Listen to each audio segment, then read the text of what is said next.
Hi hello ನಮಸ್ಕಾರ friends, ಎಲ್ಲರೂ ಹೇಗಿದ್ದೀರಾ? ಕಲ್ಪನಾ ಜಗತ್ತು ಯೂಟ್ಯೂಬ್ ಚಾನಲ್ಗೆ ಎಲ್ರಿಗೂ ಸ್ವಾಗತ. ನಾನು ನಿಮ್ಮ Nandini Hebbar.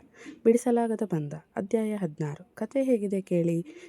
Like comment share ಮಾಡಿ. ಸಬ್ಸ್ಕ್ರೈಬ್ ಮಾಡ್ಕೊಂಡಿಲ್ಲ ಅಂದರೆ ಈಗಲೇ ಮಾಡ್ಕೊಳ್ಳಿ ಪ್ಲೀಸ್. ಹೇಳಿ, ಏನಾಗಬೇಕಿತ್ತು ಎಂದು ಕೇಳಿದರು ಪೇದೆ ಸ್ಟೇಷನ್ ಒಳಗೆ ಬಂದ ಶಾಸ್ತ್ರಿಯನ್ನು ನೋಡಿ.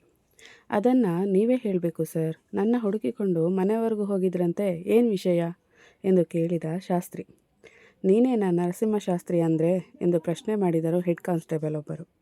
ಹೌದು ನಾನೇ, ಹೇಳಿ ಏನು ಕಂಪ್ಲೇಂಟ್ ಇದೆ ನನ್ನ ಮೇಲೆ, ಕೊಟ್ಟಿರೋದು ಯಾರು ಎಂದು ಕೇಳಿದ ನರಸಿಂಹ ಗತ್ತಿನಿಂದ.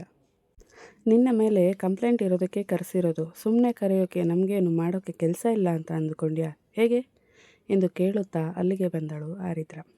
ಅಷ್ಟರಲ್ಲಿ ಶಂಕರ್ ಶಾಸ್ತ್ರಿಗಳು ಕೂಡ ಅಲ್ಲಿಗೆ ಬಂದರು ಲಾಯರ್ ಜೊತೆಗೆ. ಪರಿಚಯದ ಲಾಯರ್ಗೆ ಕರೆ ಮಾಡಿ ವಿಷಯ ತಿಳಿಸಿದವರು ಜಾಮೀನು ಸಮೇತ ಬಂದಿದ್ದರು ತಡೆಯಲಾರದೆ. ಬಾಯಲ್ಲಿ ಅದೆಷ್ಟೇ ಬೈದರೂ ಮಗ ಎನ್ನುವ ಕಾಳಜಿ ಪ್ರೀತಿ ಅವರಲ್ಲೂ ಇತ್ತು.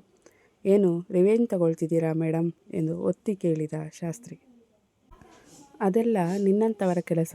ಸುಧೀಶ್ ಅನ್ನೋರ ಮೇಲೆ ನೀನು ಹಲ್ಲೆ ಮಾಡಿರೋದಕ್ಕೆ ಸಾಕ್ಷಿ ಇದೆ ಎಂದಳು ಆರಿದ್ರ. ಯಾವ ಸುಧೀಶ್, ಏನು ಹೇಳ್ತಿದ್ದೀರಾ ನೀವು ಎಂದ ಶಾಸ್ತ್ರಿ ತಡವರೆಸುತ್ತ. ಏನಮ್ಮ ಹೇಳ್ತಿದ್ಯಾ ನೀನು? ನನ್ನ ಮಗ ಅಂಥವನಲ್ಲ. ಅಷ್ಟಕ್ಕೂ ಆ ಹುಡುಗ ನಮ್ಮ ಸಂಬಂಧಿ ಆಗಬೇಕು. ಅವನ ಮೇಲೆ ಯಾಕೆ ಹಲ್ಲೆ ಮಾಡ್ತಾನೆ ಇವನು? ನಿಂಗೆಲ್ಲೋ ತಪ್ಪು ಕಲ್ಪನೆ ಆಗಿರಬೇಕು ಎಂದರು ಶಂಕರ್ ಶಾಸ್ತ್ರಿಗಳು.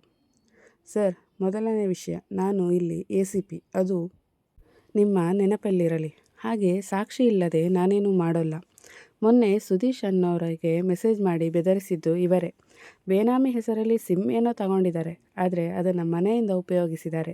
ಸಿಕ್ಕಿ ಹಾಕಿಕೊಳ್ಳಬಹುದು ಅನ್ನೋ ಸಣ್ಣ ಆಲೋಚನೆ ಕೂಡ ಮಾಡಿಲ್ಲ ಸಾಹೇಬ್ರು ಎಂದಳು ಆರಿದ್ರ. ಏನೋ ಶಾಸ್ತ್ರಿ ಇದೆಲ್ಲ, ನಿಂಗ್ಯಾಕೋ ಇಂಥ ದುರ್ಬುದ್ಧಿ ಬಂತು ಎಂದರು ಶಂಕರ್ ಶಾಸ್ತ್ರಿಗಳು. ಸರ್, ಅದೆಲ್ಲ ಮನೆಯಲ್ಲಿ ಹೋಗಿ ಮಾತಾಡಿ ಎಂದು ಪಿಸಿಗುಟ್ಟಿದ ಲಾಯರ್. ಮೇಡಮ್ ತಗೊಳ್ಳಿ, ಇದು ಜಾಮೀನು ತಗೊಂಡು ಅವರನ್ನು ರಿಲೀಸ್ ಮಾಡಿ ಎಂದರು ಲಾಯರ್. ಅರೆಸ್ಟ್ ಮಾಡೇ ಇಲ್ಲ, ಆಗಲೇ ಜಾಮೀನು? ರೀ PC, ಮುಚ್ಚಳಿಕೆ ಬರೆಸಿಕೊಂಡು ಬಿಟ್ಟು ಕಳಿಸ್ರಿ ಎಂದ ಆರಿದ್ರ ಸೀದಾ ತನ್ನ ಜಾಗಕ್ಕೆ ಹೋದಳು. ಲಾಯರ್ ಹೇಳಿದಂತೆ ಮಾಡಿದ ನರಸಿಂಹ ಸ್ಟೇಷನ್ನಿಂದ ಆಚೆ ಬಂದು ಥ್ಯಾಂಕ್ಸ್ ಸರ್ ಎಂದು ಲಾಯರ್ ಕೈ ಕುಲುಕಿದರೆ, ಇದರಲ್ಲಿ ನಂದೇನೂ ಇಲ್ಲ, ಶಾಸ್ತ್ರಿಗಳು ಅಂದರೆ ಗೌರವ ಇದೆ ನನಗೆ, ಅದಕ್ಕೆ ಅವರು ಹೇಳಿದ ಕೂಡಲೇ ಬಂದೆ. ಅಂದಾಗೆ ನೀನ್ಯಾಕಪ್ಪ ಹೀಗೆಲ್ಲ ಮಾಡ್ತೀಯಾ? ನೋಡು, ಸುಮ್ಮನೆ ನಿನ್ನ ಹೆಸರಿನ ಜೊತೆ ನಿನ್ನ ಅಪ್ಪನ ಹೆಸರು ಕೂಡ ಹಾಳು ಮಾಡಬೇಡ ಎಂದು ಬುದ್ಧಿ ಹೇಳಿ ಅವರು ಅಲ್ಲಿಂದ ನಡೆದರು. ಮಗನನ್ನೇ ಗುರಾಯಿಸಿದ ಶಂಕರ್ ಶಾಸ್ತ್ರಿಗಳು ನಡೆಯೋ ಮನೆಗೆ ಎಂದು ಹೇಳಿದರು ಗಂಭೀರವಾಗಿ.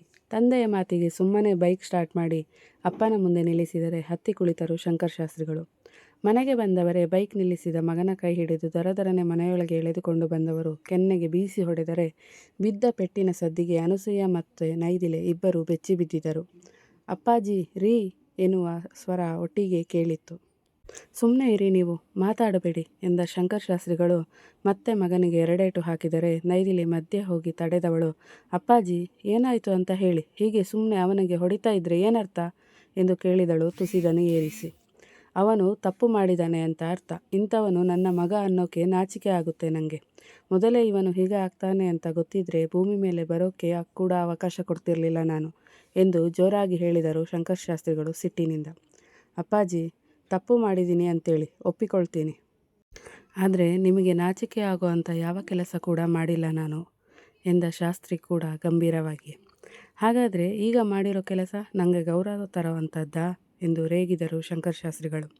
ಅಪ್ಪಾಜಿ, ಮೊದಲು ಏನು ಮಾಡಿದ್ದಾನೆ ಅವನು ಅಂತ ಹೇಳಿ, ಸುಮ್ಮನೆ ಅವನಿಗೆ ಹೊಡಿಬೇಡಿ ಎಂದಳು ನೈದಿಲೆ ಕಣ್ಣು ತುಂಬಿಕೊಂಡು. ಅಕ್ಕ, ಈಗ ಏನಾಯಿತು, ಯಾಕೆ ಹೇಳ್ತಿದ್ಯಾ? ನನಗೇನು ನೋವಾಗಿಲ್ಲ, ಅಪ್ಪಾಜಿ ಹೊಡೆದಿದ್ದು, ಸಮಾಧಾನ ಮಾಡ್ಕೊ ನೀನು ಎಂದ ಶಾಸ್ತ್ರಿ. ಹೋಗಮ್ಮ, ನೀರು ತಗೊಂಡು ಬಂದು ಕೊಡು ಇವಳಿಗೆ ಎಂದ ಕಾಳಜಿಯಿಂದ. ನಿನ್ನಕ್ಕನ ಮೇಲೆ ಇಷ್ಟೊಂದು ಕಾಳಜಿ ತೋರಿಸೋ ನೀನು ಆ ಹೆಣ್ಣಿನ ಮೇಲೆ ಯಾಕೋ ಹಗೆ ಸಾಧಿಸ್ತಾ ಇದೀಯಾ ಎಂದು ಪ್ರಶ್ನೆ ಮಾಡಿದರು ಶಂಕರ್ ಶಾಸ್ತ್ರಿಗಳು. ಏನು ಹೇಳ್ತಿದ್ದೀರಾ ಅಪ್ಪಾಜಿ ನೀವು? ಇವನು ಯಾರ ಮೇಲೆ ಹಗೆ ಸಾಧಿಸಿದ್ದಾನೆ ಎಂದು ಪ್ರಶ್ನೆ ಮಾಡಿದಳು ನೈದಿಲೆ ಗಾಬರಿಯಿಂದ. ಆರಿದ್ರ ಮೇಲೆ. ನಮ್ಮ ಮನೆ ಮಹಡಿಯಲ್ಲಿ ಬಾಡಿಗೆಗೆ ಇದ್ದಾಳೆ ಅಲ್ವಾ ACB ಆರಿದ್ರ, ಅವಳ ಮೇಲೆ ಹಗೆ ಸಾಧಿಸಿದ್ದು.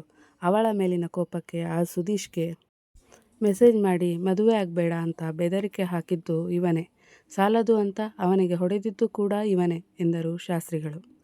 ಏನು ಹೇಳ್ತಿದ್ದೀರಾ ರೀ ಶಾಸ್ತ್ರಿ, ಏನೋ ಇದೆಲ್ಲ, ನಿಂಗೆ ಏನೋ ಹಾಗೆ ಅವಳ ಮೇಲೆ ಎಂದು ಕೇಳಿದರು ಅನಸೂಯ ಅವರು ಗಾಬರಿಯಾಗಿ.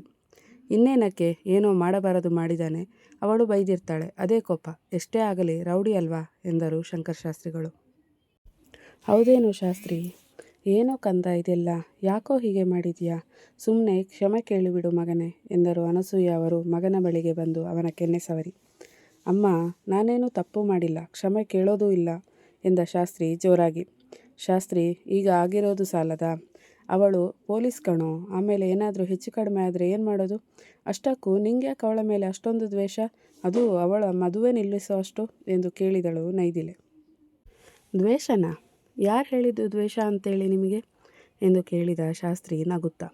ಮತ್ತೆ ದ್ವೇಷ ಇಲ್ಲದೆ ಮದುವೆ ನಿಲ್ಲಿಸೋ ಕೆಲಸ ಯಾಕೆ ಮಾಡಿದ್ಯಾ ಎಂದು ಪ್ರಶ್ನೆ ಮಾಡಿದರು ಶಂಕರ್ ಶಾಸ್ತ್ರಿಗಳು.